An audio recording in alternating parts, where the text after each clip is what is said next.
நான் சிறிய இன்ஜினியராக தான் சேர்ந்தேன். அந்த இடத்துலயே கடவுளும், மாதாவும் எனக்கு உதவி செய்து வந்ததுனாலே என்னுடைய திறமையும், கடின உழைப்பையும் கண்டு, அந்த இடத்துக்கு தலைமை பொறுப்புல கொண்டு போய் வச்சுட்டார். அது பெரிய எஸ்டாப்ளிஷ்மெண்ட் சென்டர் இந்தியாவுல. ஒரு 200 higher horse power locomotives holding பண்ணுற இடம்.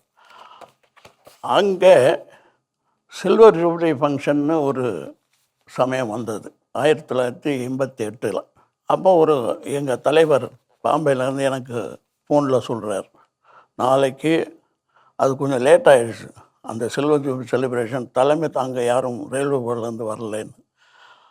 அப்புறம் ரயில்வே போர்டில் ஒரு சேர்மன் லெவலில் இருக்கவர் வரார். அதனால் ராலன்ஸ், you must be careful, tomorrow the whole day there will be inspection in the place. And one important thing what I say is, you will organize a technical seminar in that location, in a new institute, railway institute, which will accommodate more than 1,000 audience. அப்புறம் insist பண்ணி சொல்கிறாரு, அந்த செமினாரில் நீ மட்டும்தான் பேசணும் 1 hour.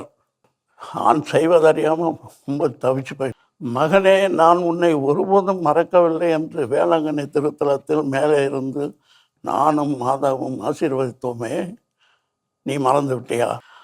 அப்போ ஆண்டவர் திருப்பி வந்து சொல்கிறார், என் வார்த்தைகளையும் என் கட்டளைகளையும் உனக்கு தெரியாதா?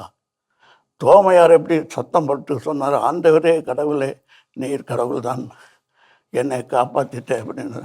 அதே வரி இம்மிடியேட்டாக அப்படி போட்டு காட்டி எல்லாத்தையும் ஒன்று ஒன்றா சொல்லி பார்த்தோன்னா 50 பேருக்கும் ரொம்ப ஆச்சரியம், சந்தோஷமாகி ஸ்மார்ட் அவார்டு கொடுத்தாரு.